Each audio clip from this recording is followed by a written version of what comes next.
Have you ever considered how ancient wisdom, sometimes preserved in, well, the most unexpected forms, can offer us direct shortcuts to profound understanding? Hmm. We're talking about texts that don't just share information, but seem to speak directly to your deeper self, weaving together, devotion, philosophy, and practical spiritual guidance. Right. Imagine encountering a single composition that actually does all that and maybe even more. It's a fascinating idea. Okay, so let's unpack this. Today, we're diving deep into an extraordinary Sanskrit lyrical composition known as the Saundarya Lahari. Ah, yes. It's traditionally attributed to the revered philosopher Adi Shankara, and as we'll discover, it's a text absolutely full of layers. What's truly remarkable about the Saundarya Lahari is its incredibly unique, multifaceted nature. It really transcends being merely a devotional poem. It's more than that. Oh, much more. It serves as a foundational text for Shaktism, which, as many of you know, focuses on the divine feminine, Sakti, as the ultimate reality, the supreme being. But it's also a mantra shastra, a guide to sacred incantations and their, well, profound effects. To combine such diverse virtues into one work is exceptionally rare and really speaks to its holistic power. And its structure that tells its own story, too, doesn't it? It does. The composition is generally considered to have two main parts. The first 41 verses are known as Ananda Lahari, or the Wave of Bliss, and the subsequent 59 verses form Saundarya Lahari, the Wave of Beauty. Right. Interestingly, the entire 100-verse composition is usually referred to by that latter name, Saundarya Lahari. Yeah, that's the common convention. And some traditions even include 3 additional verses, bringing the total to 103. Yeah, it's another layer, yeah. But here's where it gets particularly intriguing, and this kind of sets up a central theme for our deep dive today. The contention around its authorship. Ah, yes. The Sankara question. Exactly. Adi Shankara was a master of Advaita Vedanta, a philosophy emphasizing non-duality, the radical idea that the individual self is ultimately one with the absolute no separation at all. The ultimate unity. So the question pops up. How could he compose a work that so explicitly glorifies the duality of Sakti and Siva and delves into Tantra, esoteric spiritual practices, yantra sacred geometric diagrams, and mantra sacred incantations? It seems like a contradiction on the surface. It really does. It almost pushes us to reconsider our assumptions about Sankara himself. That's a perceptive observation. Though perhaps instead of a contradiction, it invites us to look beyond rigid classifications. How so? Sankara's broader life work involved refining Hindu spiritual traditions, really emphasizing their Upanishadic basis. He saw unity in apparent multiplicity, ensuring that the abstract absolute could be understood through comprehensible points of reference, like Sakti and Siva. Ah, making it accessible. Precisely.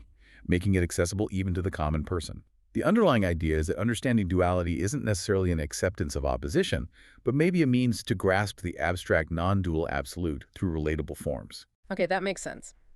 So our mission today is to extract the most important nuggets from this powerful text, offering you, the listener, a shortcut to understanding its surprising facts and the depth of its insights, especially for the modern, intellectually critical reader. Sounds good. So let's start with the Ananda Lahari, the Wave of Bliss, and its really profound depiction of Sakti as the ultimate cosmic force. Precisely.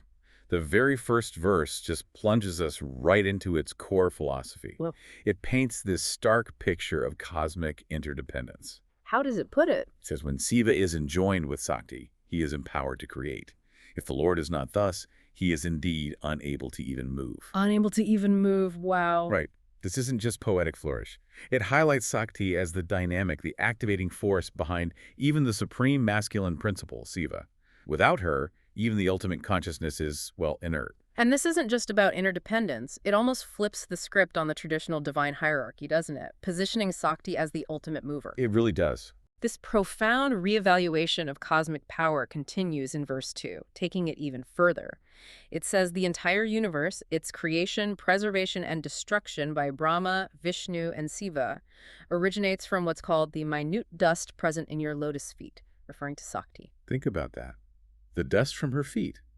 It's an assertion that positions her as the fundamental, primal essence of absolutely all existence. If we connect this to the bigger picture, then, it means Sakti's essence is like the fundamental building block of everything. That's the implication. And from this perspective, the profound benefits derived from Sakti's lotus feet, as detailed in verse 3, They become truly comprehensible. What kind of benefits are we talking about? Well, for the spiritually ignorant, she is the island city of the sun, dispelling inner darkness. For the dull-witted, she's a flowing stream of honey of pure intelligence. Okay. For the impoverished, she is a necklace of the sin of money. That's a wish-yielding gem that grants all desires. And for those trapped in the ocean of births, she is the tusks of the boar, Vishnu, for salvation. That's an astonishingly diverse range of boons. Just Yeah. incredible. It covers so much ground. And verse 4 emphasizes just how unparalleled Sakti's benevolence is. While other gods might bestow protection and boons by what's called empty gesture, meaning their power might be limited or conditional, Right. Sakti's even feet are expert in protecting from fear and giving reward in excess of that desired. It suggests an unparalleled efficacy and, well, generosity. Definitely. Moving on to her divine influence, verse 5 reveals Hari, or Vishnu, himself invoked Sakti's power, becoming a woman, Mohini, specifically to agitate Siva. Even Vishnu needed her help for that. Apparently so. And Smara, or Cupid, as described in verse 6, achieves his triumphs not by his own power alone, but because of Sakti's grace. How does it phrase that? It says, O daughter of the snowy mountain, having obtained some sort compassion from the corner of your eye, Ananga triumphs over all this world. Wow. So even the most powerful deities and cosmic forces operate under her gaze, essentially. That's the picture it paints. And here's the truly almost shocking implication of her power in verse 24. The vast cosmic cycles of creation by Datta, protection by Hari, and destruction by Rudra. They don't just happen. No. They are literally dictated by the momentary flicker of Sakti's eyebrows. Just the movement of her eyebrows. That's breathtaking. It's a breathtaking image of ultimate, effortless command. Makes you think twice about how you might raise your own eyebrows when you're surprised, eh? Indeed. So this raises an important question. How does one tap into this immense power? Right.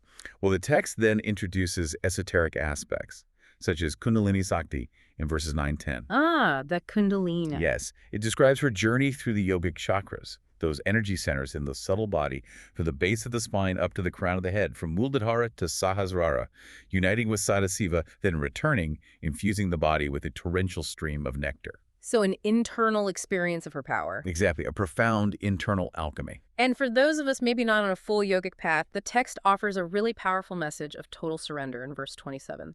It says, the devotee offers all bodily functions. As worship to Sakti, speech becomes prayers. Manual tasks become mudras, or sacred hand gestures. The way you walk becomes circumambulation around something sacred. Even sleep becomes a salutation. That's incredibly holistic. It really connects to you, the listener, as a holistic approach to spiritual living, where every action, every single moment can become an act of devotion. And a remarkable observation in verse 22 highlights the transformative power of devotion itself. What does it say? Merely desiring, may I become you, addressing Sakti as Pavani, can grant perpetual absorption into the deity, a state revered even by Brahma, Vishnu, and Indra. Just the desire itself. This is the sincere desire. This isn't just about worship. It's about the potential for profound spiritual identification. That's powerful. And another compelling aspect is the claim in verse 28 that Siva himself, after swallowing that dreadful poison. Yes, the hala hala. Right. He's freed from death due to the greatness of your earring, O mother. Her earring saved him. That's what it says. It vividly illustrates Sakti's power not just to empower, but to protect and even save the supreme masculine principle. And it shows her Srikakra, the sacred geometric diagram central to Srividya worship, is integral to this power. It's likely referencing that. Fascinating. And Sakti isn't just about cosmic power. She's also a source of unique teachings, right? Absolutely. Verse 31 tells us that Siva, or Pasupati, initially offered 64, let's say, limited spiritual disciplines. Okay. But only under Sakti's importuning, her passionate urging, did he introduce her unique spiritual discipline, Srividya. And what's special about Srividya? It encompasses all four principal objects of life. Dharma, which is righteous conduct, Artha, prosperity, Kama, desire, and Moksha, liberation. It's presented as a truly complete path for human fulfillment. That covers everything. The whole spectrum. And this path has its own sacred sound. Verse 32 actually gives us a glimpse into the Srividya mantra itself. Really? How does it describe it? It details how divine names like Shiva, Sakti, Kama, Shiti, Ravi, Siddhikirana Smara, Hamsa, Chakra, Para, Mara, and Hari correspond to specific syllables. Specific sounds. Yes. These syllables, ka-i, I, laya, hasakaha, lasakala, When joined with 3 Rimkaras, those are powerful seed syllables, often used in mantra practice for their energetic resonance, form this profoundly sacred mantra. It's a deep dive into the sonic architecture of the divine. Amazing. And just to bring the segment to a close, the text really emphasizes Sakti's all-encompassing nature in verses 34-35, doesn't it? It truly does. At creation, Sakti is Siva's body. At dissolution, Siva is Sakti's body. So completely interwoven. It illustrates their accessory principal relationship, showing this complete interweaving not just of 2 distinct entities, but of, well, ultimate unity. She's also identified with the 5 elements: mind, space, air, fire, water, and earth. Everything. Transforming herself into the entire universe. It's a complete picture of divine omnipresence. So we've explored Sakti as the ultimate cosmic force, the wellspring of creation and power. But how does this text bring that abstract power into a tangible, almost awe-inspiring form? Through beauty. Exactly. Let's now transition from the wave of bliss to the wave of beauty, the Saundarya Lahari proper, where the text describes Sakti's divine form with unparalleled artistry, showcasing how beauty itself can be a pathway to understanding the divine. Precisely. And the text descriptions of Sakti's beauty aren't just, flattering. They seem to redefine beauty itself. How so? Give us an example. Okay, in verse 62, her lips are described as so perfect that even the bimba fruit, which was the gold standard for comparison in classical Indian poetry, Right, a beautiful red fruit. is rendered bashful beside them. This isn't merely hyperbole, it's an insight into the divine standard of perfection. It suggests that ultimate beauty transcends all earthly comparisons, setting a completely new benchmark for what is considered exquisite. Wow, bashful fruit. And her smile, in verse 63, is apparently so sweet that it literally spoils the chakor birds, these mythical birds that are said to drink moonlight. Okay. After tasting her smile's moonlight, they find the actual moon's nectar tastes like sour gruel. Huh. That's quite a comparison. Her smile ruins the moon for them. It's a clever way of saying her perfection is just beyond our usual comprehension. And this kind of hyperbolic description starts right from the very top. Like with her crown. Exactly. Take Huh. her golden crown in verse 42. It's so radiant, it's described as outshining 12 suns, making the moon look like a mere rainbow fragment. 12 suns. Or her dense, glossy hair in verse 43, which is said to dispel ignorance, so it has a spiritual function too, and whose fragrance lures even the flowers from Indra's celestial garden. So these aren't just aesthetic details. They symbolize her supreme sovereignty and her power to illuminate and attract all of creation. Absolutely. The hair parting, bearing vermilion in verse 44, is depicted as a stream of overflowing beauty and also like a ray of the sun that's been captured by the darkness of her hair. And this grants well-being. It's all interconnected. Every detail. Her face, surrounded by curly hair described like young bees, as per verse 45, apparently ridicules the lotus's beauty. And her slate smile, with lustrous teeth compared to lotus filaments, causes Siva's eyes to rejoice. So even Siva is captivated. Deeply, these aren't just physical descriptions. They imbue every single feature with cosmic significance and transformative power. This raises an important question, though. How can one gaze hold so much power? Let's talk about her 3 eyes, described in verse 48. Ah yes, the 3 eyes. Her right eye, sun-like, begets day. Her left, moon-like, creates night. Sun and moon? And her third eye, like a blossoming golden lotus, produces twilight. This signifies her ultimate control over cosmic cycles, literally dictating the rhythms of the entire universe. And to elaborate on this, her eyes, according to verse 51, manifest all 9 poetic sentiments, the Navarasas. All 9, in her eyes. Yes. There's love for Siva, contempt for other men, anger for Ganga, Siva's other consort, The right eye. astonishment at Siva's stories, fear of his serpents, beauty that rivals lotuses, smiling for her friends, and deep compassion for the devotee, for you. That's incredible. It's like an aha moment about the depth of her expressive power, showing how a single divine gaze can encapsulate the full spectrum of universal emotion and experience. Precisely. And the cosmic power of her gaze is emphasized even further in verse 55. Get this. The world proceeds to annihilation and creation on the closing and opening of your eyelids. Whoa, just blinking causes creation and destruction. That's the image. Her unblinking gaze, therefore, protects the entire world from destruction. It's a literal divine watchfulness, a constant vigilance that sustains existence itself. Unbelievable. And for a truly captivating detail from verse 56, her eyes are apparently so beautiful that glittering female fish hide in the water with unblinking eyes, afraid of slander by your eyes whispering in your ear. Even the fish are intimidated by her eye beauty. Apparently. And even Lakshmi, the goddess of beauty and fortune herself, abandons the blue water lily at dawn to reside in Sakti's eyes, only returning to the lily at night when Sakti closes her eyes. So Sakti's eyes outshine Lakshmi's usual home. It speaks volumes about her supreme beauty. It's so profound it literally reshapes reality around it, influencing even other divine beings. Okay, let's move to her voice and the sweetness it conveys.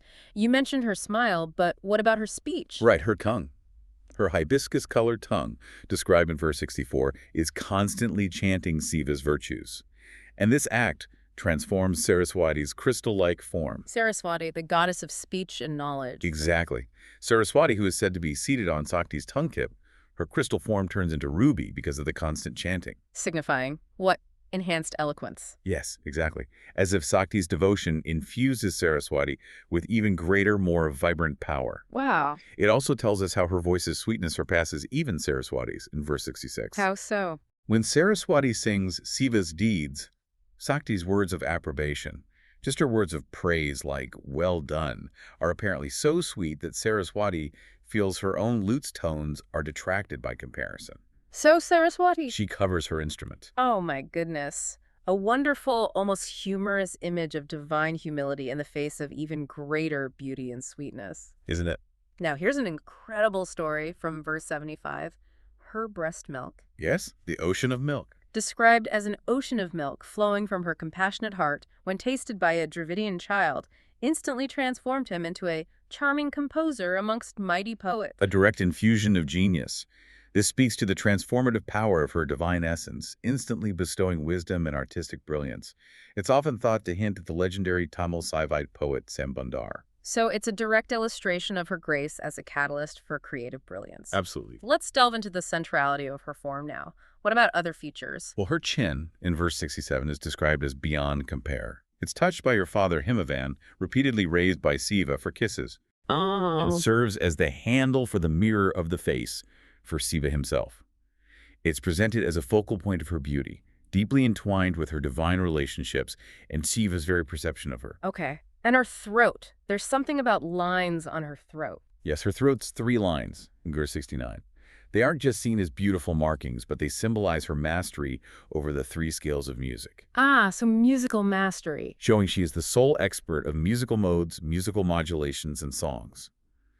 This highlights her artistic and creative command over the universe, as she literally embodies the essence of sound and rhythm. That connects back to Saraswati, too. It does.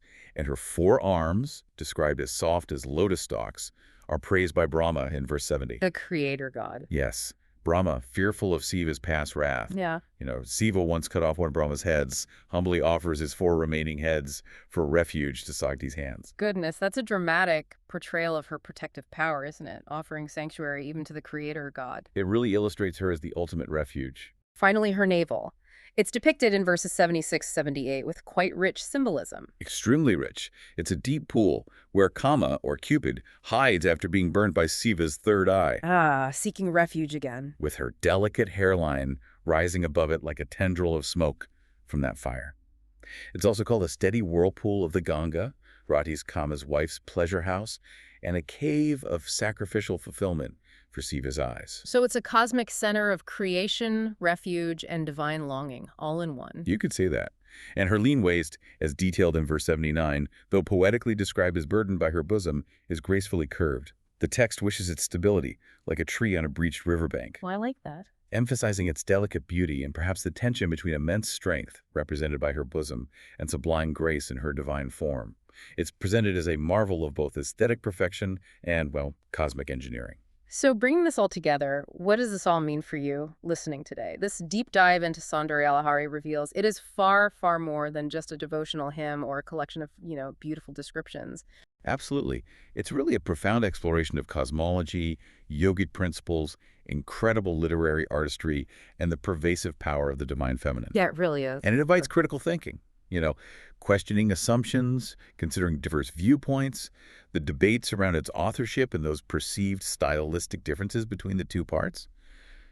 They ultimately become secondary, I think. Secondary to what? Secondary to the text's immense ability to offer a multitude of insights, religious, spiritual, literary, musical, historical, for any seeker of knowledge. It helps us see unity in apparent multiplicity, urging us to find deeper meaning and understand how the divine manifests in just myriad forms. Beautifully put. This deep dive into Saundarya Lahari reveals a universe where beauty and power are intricately, inextricably woven together, where the most subtle details hold cosmic significance, and where the divine feminine is the very engine of creation, preservation, and dissolution. It challenges us, really, to look beyond superficial appearances and recognize the profound, multi-layered significance in the world around us. So here's a final thought to leave you with. What aspects of seemingly ordinary beauty or underlying power do you perhaps overlook in your daily life that, if you really pondered them, might unlock a deeper understanding of the world and perhaps even of yourself?